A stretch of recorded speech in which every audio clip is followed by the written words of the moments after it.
ما أغنى عنه ماله وما كسب سيصلى نارا ذات لهب وامرأته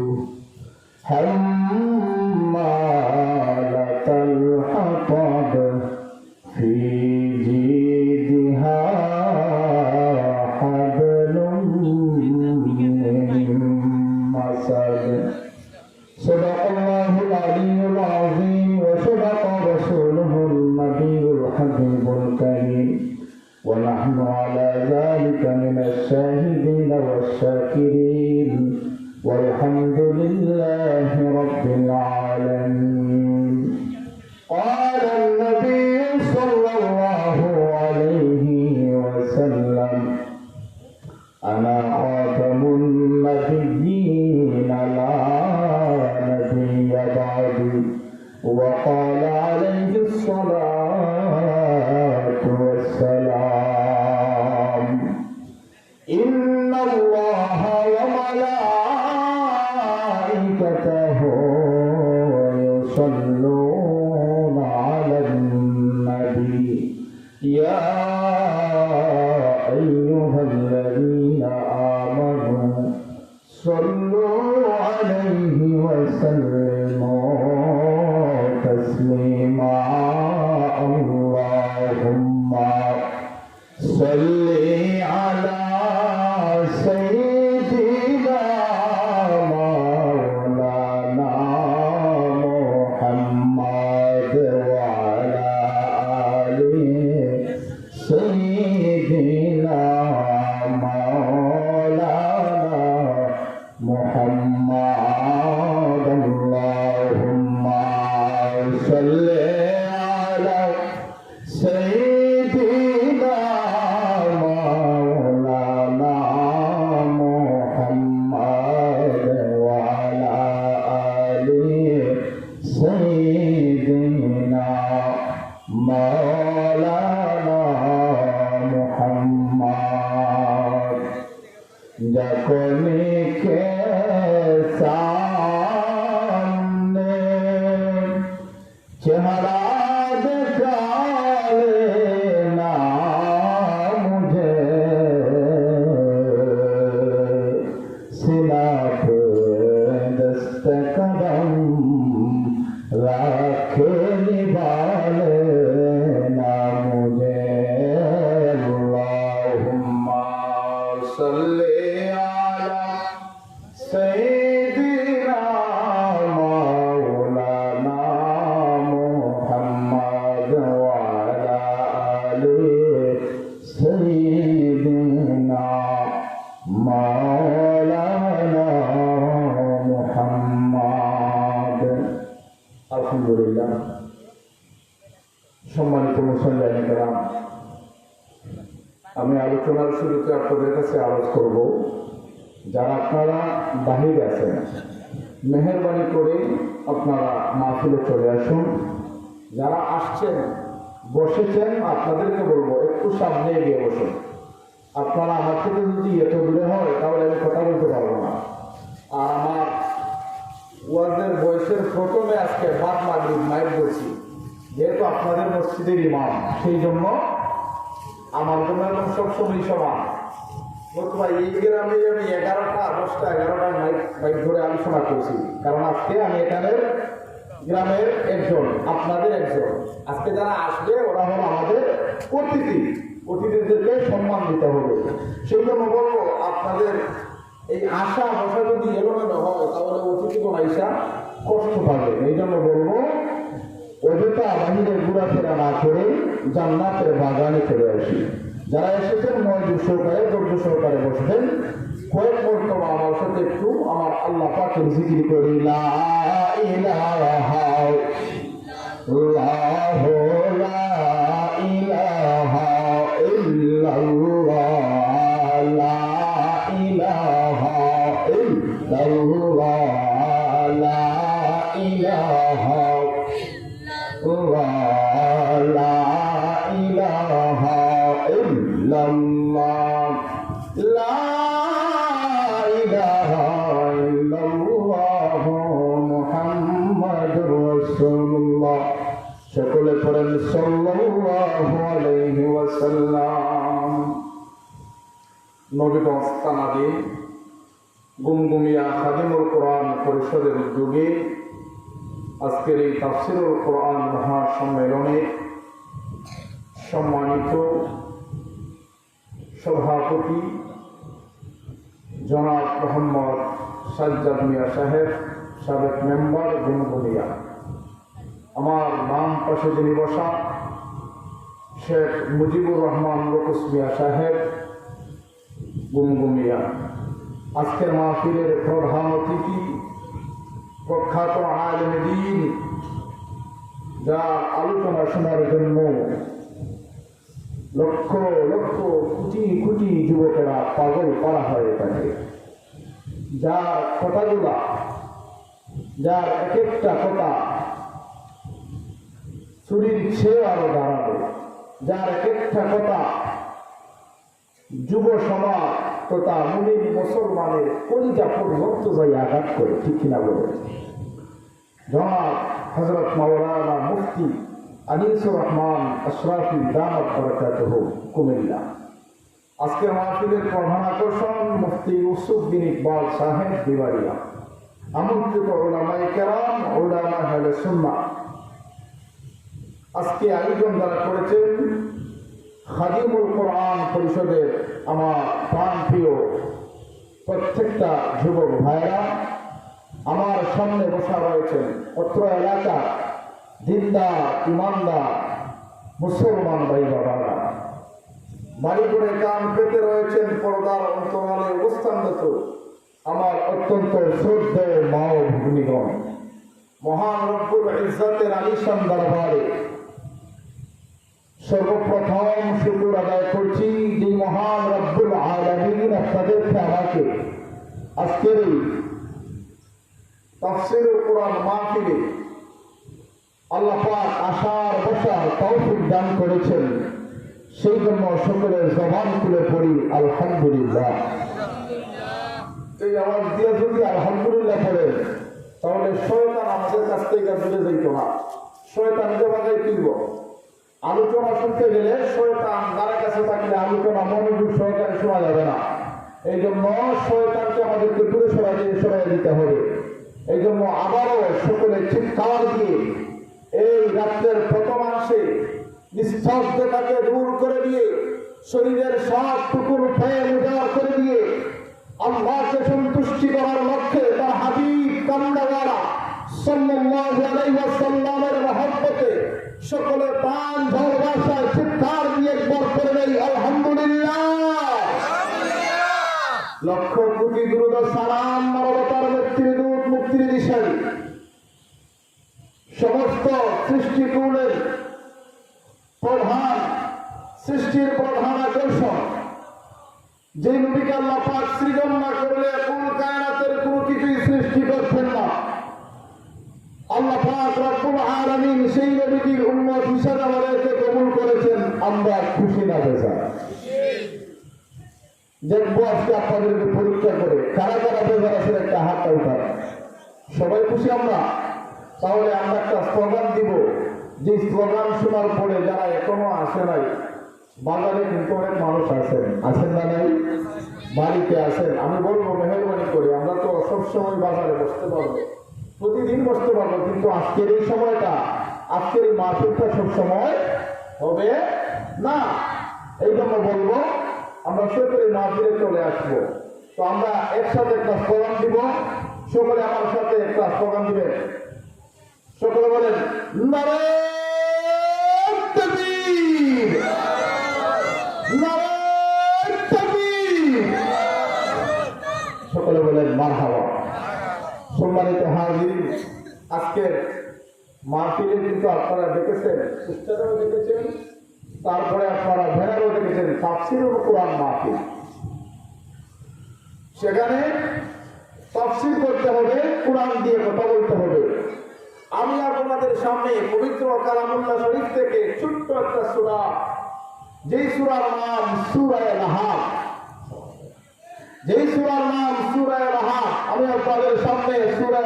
তেলাওয়াত করেছি।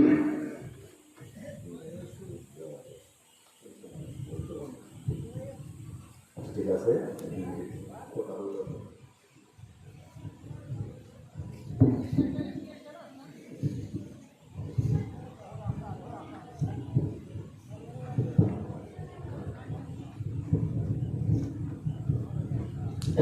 বিসমিল্লাহির রহমানির রহিম। আসসালামু আলাইকুম ওয়া রাহমাতুল্লাহি ওয়া বারাকাতুহু। সম্মানিত আমাদের গ্রামবাসী, উদ্যোগে যুবকদের সমাবেশে আজকের এই অনুষ্ঠান আয়োজন করা হয়েছে। যুবকরা যে উদ্যোগ নিয়েছে আসলে সুন্দর উদ্যোগ এবং আল কুরআন হাদিসের উদ্দেশ্যে উদ্যোগ নিয়েছে, সেই জন্য আমরা খুশি না মেজাজ, আমরা সবাই খুশি।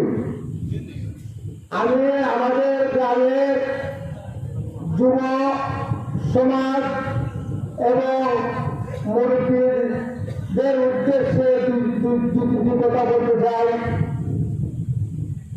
আমরা বাঙালি জাতি, আমাদের ধর্ম ইসলাম, আমরা ইসলামে বিশ্বাসী। আমাদের দেশ বাংলাদেশের মধ্যে অনেক দল মল অনেক কিছু আছে। আমরা যে গ্রামে বসবাস করি, আমরা একই গ্রামের মানুষ।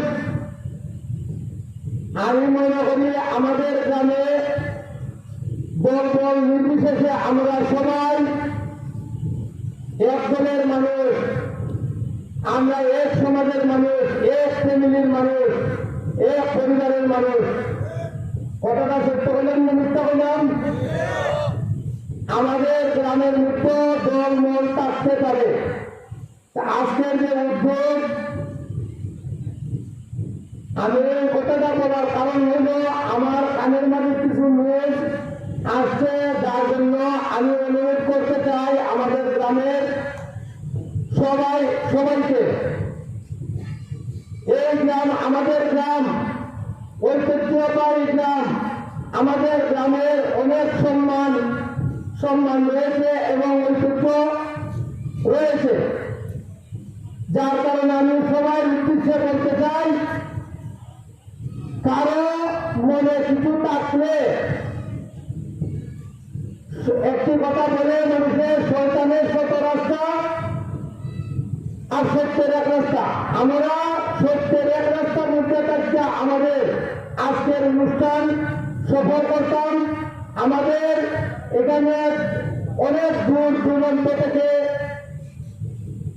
মেহমান আসবেন, আলিমুলমা আসবেন। আমরা যদি আমাদের গ্রামের মধ্যে হইচই করি, কোনো একটা হাল্লাগুল্লা করি, ইজ্জতটা দেখার আমাদের গ্রামের যাবে সজ্জাদ মেম্বার সাহেব, লক্ষ্মীপুরা সাহেব সভাপতি হয়েছে, তাদের সম্মান যাবে না যাবে? তাদের সম্মান যাবে কার? এবং গ্রামের সম্মান যাবে। আমি সবাইকে অনুরোধ করি আমাদের সম্মানটুকু যাতে বজায় থাকে। আন্দোলন সভাটা আমরা সবাই মিলে সবার সমস্ত ঘোষণা করতে পারি, সেই আশা প্রত্যাশা রেখে আমি সবাইকে অনুরোধ করে আমি আমার সংক্ষিপ্ত বক্তব্য শেষ করলাম। আল্লাহ হাফেজ। বাংলাদেশ জিন্দাবাদ।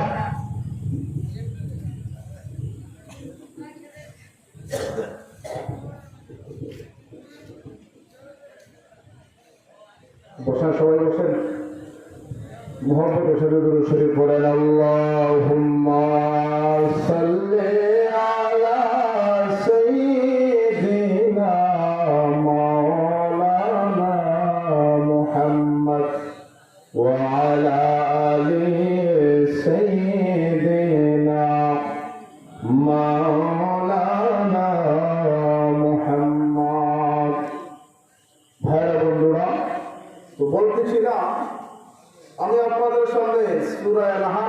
করেছি। সে আয়াতকে সামনে রেখেই সেই সূরাটির কিছু কথা, কিছু ব্যাখ্যা আপনাদের সামনে তুলে ধরার চেষ্টা করব।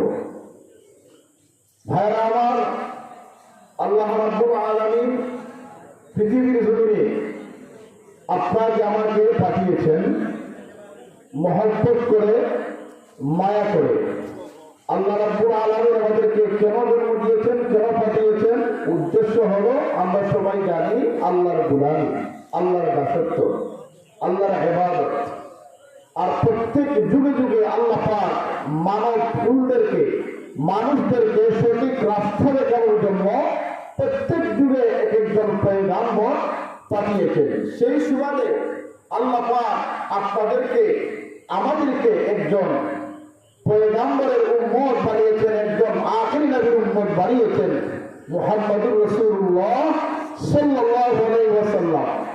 যেই নবী হলেন সর্বশ্রেষ্ঠ, যেই নবী হলেন সর্বশেষ। আমার নবী হলেন প্রথম, আমার নবী হলেন শেষ। সর্বপ্রথম হলেন আমার নবী, কিন্তু পাঠাইছেন আল্লাহ সবার শেষে। কারণ প্রধান অতিথি যে থাকে তার সম্মান কতটা বেশি? জুড়ে বলে, প্রধান অতিথির নামটা পোস্টারে আগে থাকে না পিছনে থাকে? সবার উপরে। কিন্তু উনি ওয়াজ করে কখন? জুড়ে বলে, শেষে। আল্লাহ পাক আপনার নবী আমার নবীকে বানাইছেন সকলের আগে, পাঠাইছেন সকলের পরে। আমার নবী, আপনার নবী হলেন নবী কুলদের সম্রাট। আল্লাহ রাসূল হাদিসে মুবারাকায় বলেন, আনা খাতামুন নাবিয়্যিন লা নাবিয়্যা বাদি। আমি নবী হলাম শেষ নবী, আমার পরে আর কোনো নবী আসবে না। তাহলে আপনি আর নবী না, ওই নবীর উম্মত। তো আল্লাহর নবী যখন সর্বপ্রথম ইসলামের দাওয়াত দিতে লাগলেন, কালেমার দাওয়াত দিতে লাগলেন, দেখেন সূরা আল-আহকাফ কখন নাযিল হয়েছে, এই পাঁচপাতিয়া সূরা কোন সময় নাযিল হয়েছে আর কেন নাযিল হয়েছে, আপনাদের সামনে আজকে সেই আলোচনাই আমার। রাসূল যখন কালেমার দাওয়াত দিতে লাগলেন, আল্লাহর হাবিব সাল্লাল্লাহু আলাইহি ওয়াসাল্লাম গোপনে গোপনে কালেমার দাওয়াত দেন। কারণ মক্কার যত বড় বড় লিডাররা সবাই যেদিন কেউ কালেমা ধর্ম গ্রহণ করে নাই, ইসলাম ধর্ম গ্রহণ করে নাই, যারা যারা ইসলাম ধর্ম গ্রহণ করেছে সবাই গরিব, সবাই গোলাম, সবাই একেবারে নিঃস্ব মানুষ। গরিব মানুষগুলা ইসলাম ধর্ম সর্বপ্রথম গ্রহণ করেছে। এখন গরিব মানুষ যদি ইসলাম ধর্ম গ্রহণ করে, তাহলে ওরা তো যারা লিডার আছে তাদের সাথে যায় কথা বলা সম্ভব না। ওনারা আপনার গোপনে গোপনে আল্লাহর ইবাদত করে আল্লাহর হাবিবের কদম মুবারকে আসে, রাসূলের হুজরায় চলে আসে। ভাড়া বন্ধুরা, তুমি বন্ধুরের কান্না গেয়ে শোনেন, আলোচনায় ঢুকে গেলাম, এদিক সেদিক যাওয়া যাবে না। আল্লাহর নবী, নবী আমার যখন গোপনে গোপনে কালেমার দাওয়াত দিতে লাগলেন, হাবশী গোলামেরা, গরীবেরা সর্বপ্রথম কালেমা গ্রহণ করেছে, ইসলাম ধর্ম গ্রহণ করেছে, আল্লাহর তাওহীদের বাণী তারা বিশ্বাস করেছে। আল্লাহ রাব্বুল আলামিন ডাক দিয়ে বলেন, বন্ধু ও আমার হাবিব, আর গোপনে গোপনে কালেমার দাওয়াত দেওয়া চলবে না, আর ইসলাম ধর্ম গোপনে গোপনে আপনি করতে পারবেন না। হাবিব গো, আপনি এবার প্রকাশ্যে কালেমার দাওয়াত দিতে লাগেন। আপনি শুধু মানুষদেরকে কালেমার দাওয়াত দেন, অথচ আপনার বংশের মানুষগুলা, আপনার পুত্রের মানুষদেরকে আপনি কালেমার দাওয়াত দেন। আল্লাহ রাব্বুল আলামিন কুরআনুল কারীমে ডাক দিয়ে বলেন,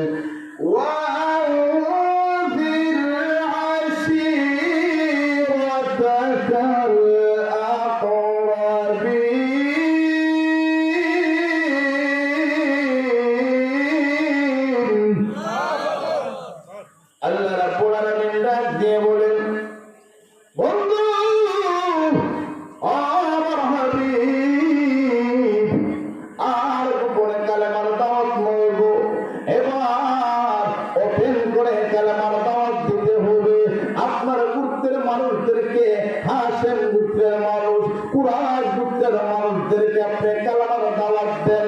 আল্লাহর নবী এবার কালেমার দাওয়াত দেওয়ার জন্য নবী আমার মক্কাতুল মুকাররমায় সাফা মারওয়া দুইটা পাহাড় আছে না নাই? বলে বলেন আছে না নাই? যারা হাজী সাহেবরা হজ করতে যায় সাফা মারওয়ার কাছে যাইতে হইবে। কেন কেন কেন আলোচনায় বলবো আল্লাহর নবী ওই সাফা পাহাড়ের উপরে যাইয়া উঠলেন। সুবহানাল্লাহ বলেন। সাফা পাহাড়টা হয়তো এখন একটু ছোট্ট আকারে হয়ে গেছে, তখনকার সময়ের সবচেয়ে বড় পাহাড় ছিল ওই সাফা পাহাড়। সাফা পাহাড়ের উপরে নবী আমার দাঁড়াইয়া গেলেন। আল্লাহর হাবিব তখন ডাক দিতে শুরু করলেন, হাজিরিন দেখবেন আমাদের সমাজে যদি কোনো অসুবিধা হয়ে যায়, এলাকার মধ্যে যদি কোনো গন্ডগোল হয়, কোনো ডাকাতের আনাগোনা যদি হয়ে যায়, ঝগড়াঝাটি লেগে যায়, দেখবেন মাইকের মধ্যে অনেক সময় ডাক দেওয়া হয়। কি হয় না? মাইকের মধ্যে ঘোষণা দেওয়া হয়, অর্থাৎ বোঝা যায় বিপদ হয়ে গেছে, সবাই একত্রিত হয়ে যাও। তখনকার সময়ের একটা আওয়াজ ছিল, যদি কোনো বিপদ হইতো তাহলে উষা পাহাড়ে দাঁড়াইয়া মানুষদেরকে ডাক দেওয়া হইতো, সবাই বুঝতো কোনো বিপদের সম্মুখীন হয়তো এলাকাতে, সবাই একত্রিত হয়ে যাইত। আল্লাহর নবী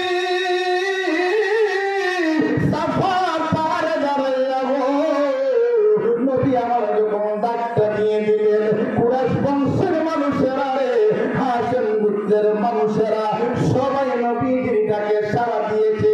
কারণ কি জানেননি? নবীজি যখন নবুয়তি পান নাই, ছোট্ট অবস্থায় যখন নবী আমার ছিলেন, কাফির কুফাররা তখন সময় আল্লাহর নবীকে সত্যবাদী বলে ডাকতো। সুবহানাল্লাহ। তারা নবীকে সত্যবাদী মানত। নবীর উপরে কালেমা পড়ে নাই, ইসলাম ধর্ম গ্রহণ করে নাই, কিন্তু নবীকে সত্য সেটা তারা বিশ্বাস করত। আলামিন বলে তারা স্বীকৃতি দিয়েছে।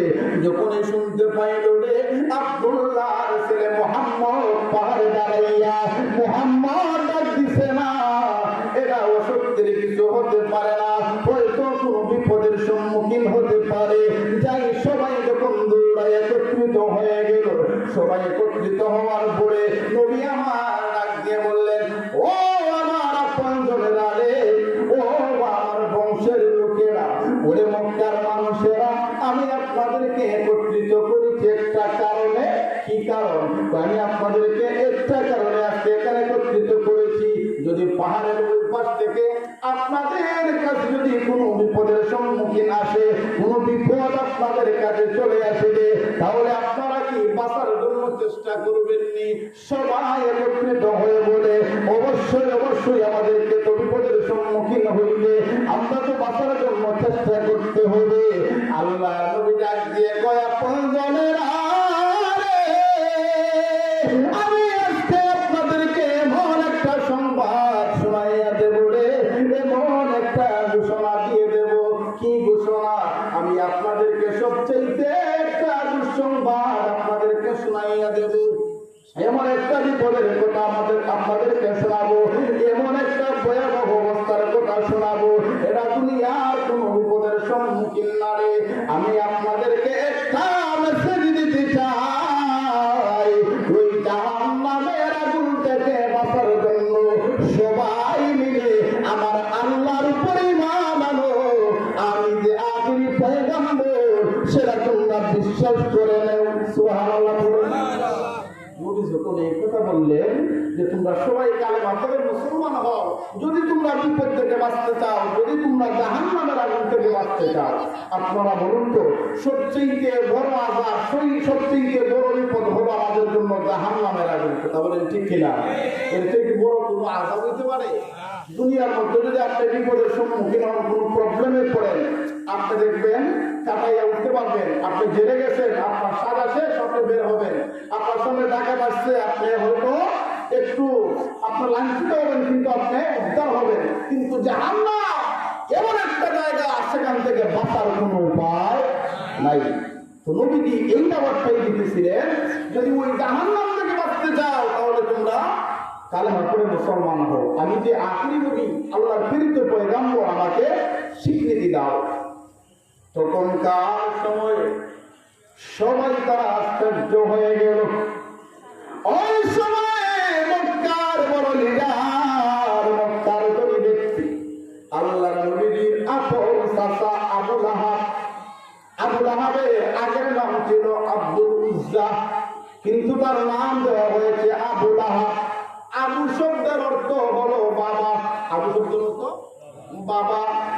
লাহাব শব্দের অর্থ লালিশিকা, লালিশিকা অর্থাৎ এটা দ্বারা সাধারণত লালের বাপ।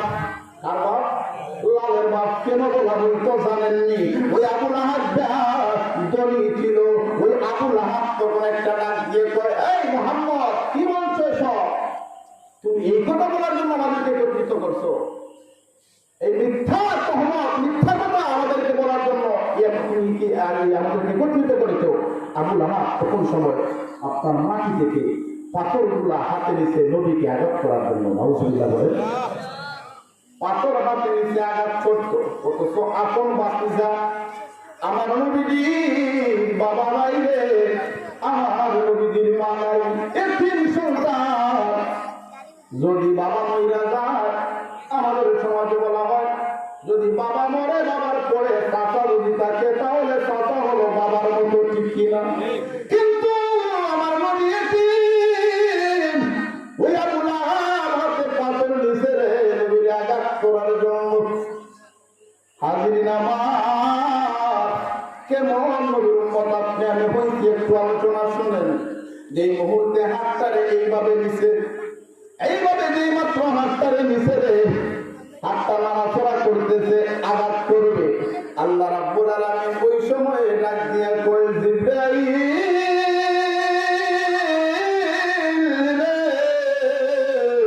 ও জিবরাইল, দৌড়ায়া যাও, তাড়াতাড়ি যাবে। আমার বন্ধুরে তারা আটকুরা বলেছে, আমার বন্ধুরে গালি দিয়েছে পাথর মারার জন্য, আমার নবীর দিকে তারা ইচ্ছা পোষণ করেছে। জিবরাইল রে, আমি আল্লাহ বরদাস্ত করতে পারি না। আমার বন্ধু কোনো প্রতিবাদ করে নাই রে, আমার বন্ধু কোনো প্রতিবাদ করে নাই, আমার বন্ধু কোনো গালি দেয় নাই। আমার বন্ধু রাহমাতুল লিল আলামিন, কিন্তু আমি আল্লাহ আমার বন্ধুরে গালি দিতে বরদাস্ত করতে পারি না। আরে জিবরাইল, দৌড়া যাও, আমার বন্ধুকে গালি দিলে আমি আল্লাহ বরদাস্ত করতে পারি না। জিবরাইল রে, ওই আবু লাহাবের বিরুদ্ধে একটা সূরা নাযিল কইরা দে। সুবহানাল্লাহ পড়ছেন না? আর আসতে বলেন সুবহানাল্লাহ। সুবহানাল্লাহ বলে কি গুনাইব? সব আছে না নাই? কেমন সব বলতাম? হ্যাঁ মুসলমান, সুবহানাল্লাহ, আলহামদুলিল্লাহ, আল্লাহু আকবার, লা ইলাহা ইল্লাল্লাহ, এই তাসবিহগুলো যখন বান্দা বান্দীরা পড়ে, ওই তাসবিহগুলো যখন আল্লাহর বান্দা বান্দীরা বলে, আসমান এবং জমিনের মধ্যবর্তী শূন্যস্থানগুলোরে আমার আল্লাহ নেকি দিয়া ভরপুর করে দেয়। আল্লাহ রাব্বুল আলামিন বললেন, জিবরাইল রে, আমার বন্ধুরে গালি দিলে আমি আল্লাহ বরদাস্ত করতে পারি না। মারহাবা বলেন। কিন্তু আজকাল সমাজে দেখা যায়, দেখছেন আবু লাহাব শুরু আপনার নবীরে, এই নবীরা গালি দিছে, পাথর মারার জন্য ইচ্ছা করেছে, আল্লাহ পাক আয়াত নাযিল কইরা দিছে। বর্তমানে এই নাস্তিক মুরতাদ রাম বাবারা, এই মির্জা গোলাম কাদিয়ানির ছেলেরা আমার নবীকে শেষ নবী মানে না। আপনারা বলুন তো, যদি তখনকার সময় এখন থাকতো, কুরআন নাযিলের সময় যদি এখন থাকতো, সিস্টেম যদি থাকতো, আবু লাহাবটা আমার নবীকে পাথর মারবে, আল্লাহ পাক আয়াত নাযিল কইরা দিছে, সূরা নাযিল কইরা দিছে। আর এখন সময় যদি ওই কুরআন জারি হওয়ার সিস্টেমটা থাকতো, এই নাস্তিক মুরতাদ রাম বাম লিখনের মাধ্যমে, বক্তব্যের মাধ্যমে আপনার আল্লাহর হাবিবের আকাশচুম্বী সম্মানকে নিয়ে যারা কটূক্তি করে, আপনারা বলুন তো তাদের কোন অবস্থাটা হইতো? ঠিক কিনা বলেন? ঠিক কিনা? এই জন্য আমরা জানিয়ে দিতে চাই, হাজিরিন, আল্লাহ মানার নাম ইমান নয়। আমি সবসময় কথাটা বলি, আল্লাহ মানার নাম ইমান নয়, নবীকে পরিপূর্ণভাবে মানার নামই হলো ইমান। সুবহানাল্লাহ। আল্লাহ একজন, ইহুদি খ্রিস্টান বৌদ্ধ সবাই বিশ্বাস করে, করে কিনা? সবাই করে, কিন্তু নবীকে মানে নাই। নবীকে না মানার কারণে তো আবু লাহাব বাসাই বানাও জাহান্নামী। কথা বলেন ঠিক কিনা? হাজিরিন আমার, শুনুন, সময় সংক্ষেপ। আল্লাহ রাব্বুল আলামিন সূরা নাযিল কইরা দিয়েছে ওই আবু লাহাবের নামে। তখন সময় জিবরাইল আইসা আল্লাহর হাবিবকে ওই আয়াতটা শুনাইয়া দিয়েছে। তাব্বাত ইয়াদা আবি লাহাবিন ওয়া তাব মা আগনা আনহু মালুহু ওয়া মা কাসাব সায়াসলা নারান যাতা লাহাবিন ওয়া ইমরাতুহু হাম্মালাতাল হাতাব ফি জিদিহা হাবলুম মিন মাসাদ। আল্লাহ রাব্বুল আলামিন ডাক দিয়ে বলেন তাব্বাত ইয়াদা আবি লাহাবিন ওয়া তাব, ধ্বংস হয়ে যাক আবু লাহাবের দুই হাত, ধ্বংস হয়ে যাক আবু লাহাবের দুই হাত। বললেন হুজুর দুই হাতের কথা কেন বলা হয়েছে? মুফাসসিরিনে কেরামগণ ব্যাখ্যা করেছেন, তাফসীর করেছেন, ওই দুই হাত দ্বারা কি বুঝাইছে অনেকগুলা ব্যাখ্যা রয়েছে। এই দুই হাত দ্বারা দেখবেন আপনারা, যেমন আপনাদেরকে উদাহরণ দিয়ে দেই, যখন একটা ক্রিকেটার যখন বল করতে যায়, একটা বল মারবে, আপনার এক হাত দিয়ে বল মারতে পারবো নি? বল মারবে এক হাতে, কিন্তু ওই হাতটা বলা রাখি ঠিক কিনা? এই হাত এমনি রাখি আপনি কি এক হাতে বল করতে পারবেন? শক্তি পাইবেন না, দুই হাতটা কিন্তু কাজ করতে হইব। হাজিরিন আমার, তাহলে বুঝা গেল একটা হাত আর একটা হাতকে চাইলানো। আর একটা ব্যাখ্যাতে এসেছে ওই দুই হাত দ্বারা আল্লাহ পাক বুঝাইছেন দুনিয়া এবং আখিরাত ওই আবু লাহাবের জন্য বরবাদ, ঠিক কিনা বলেন? হাজিরিন আমার, আল্লাহ বলেছেন ধ্বংস হয়ে যাক আবু লাহাবের দুই হাত, আবু লাহাবের দুই হাত ধ্বংস হয়ে যাক। এই মুসলমান পরে আল্লাহ পাক দিয়ে কি বলেন? মা আগুনা আনহু মালুহু ওয়া মা কাসাব। আবু লাহাবের দুধনি ছিল, আবু লাহাবের সন্তান ছিল, আবু লাহাব অনেক কিছুর মালিক ছিল, অনেক টাকাব্বরি করত, তার অনেক সম্পত্তিও ছিল। আল্লাহ ডাক দিয়ে বলে আবু লাহাব তার অর্জিত সম্পদগুলোও আজকে তারে বাঁচাইতে পারলো না। তাহলে আমি আপনাদের কাছ থেকে জানতে চাই, আপনার সম্পদ, আপনার এই সন্তান সন্ততি, আপনার টাকাব্বরি, আপনার বাহাদুরি আপনার কি মৃত্যু থেকে বাঁচাইতে পারবো? জাহান্নাম থেকে বাঁচাইতে পারবো না। হাজিরিন আমার, যদি আপনি টাকার গরম দেখান, যদি আপনি ক্ষমতার বড়াই দেখান, যদি আপনি ধৈর্যের গরম দেখান, যদি আপনি আপনার সন্তানের বড়াই দেখান, কিন্তু হাজিরিন আপনার আমার কিন্তু আখিরাতে যদি আমল না হয়, ঈমান না হয়, ওই দুনিয়ার বাহাদুরি কোনো কাজে আসবে না, যদি ঈমান ওয়ালা না হন। এই জন্য আল্লাহ পাক আবু লাহাবকে বুঝাইয়া দিয়েছেন, আবু লাহাব তোর অর্জিত সম্পদ গুলাও করে বাঁচাইতে পারবে না। আল্লাহ পরে ডাক দিয়ে বলেন সায়াসলা নারান যাতা লাহাবিন ওয়া ইমরাতুহু।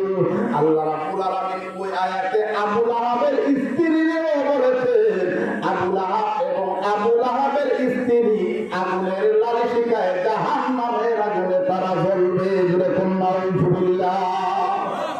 এখন বলবেন হুজুর এতক্ষণ আবু লাহাবের কথা বলছেন, আবু লাহাব নবীর সাথে দুশমনি করছে, আল্লাহ পাক আয়াত নাযিল করছে, আবু লাহাবের বউর কথা এখানে কেন হয়েছে? হাজিরিন আমার, আল্লাহর নবী ছিলেন আবু লাহাবের আপন বাতিজা, একসাথে ছিল তাদের ঘর। আবু লাহাবের বাড়ি ছিল 2 তালা। কয় তালা? 2 তালা বাড়ি।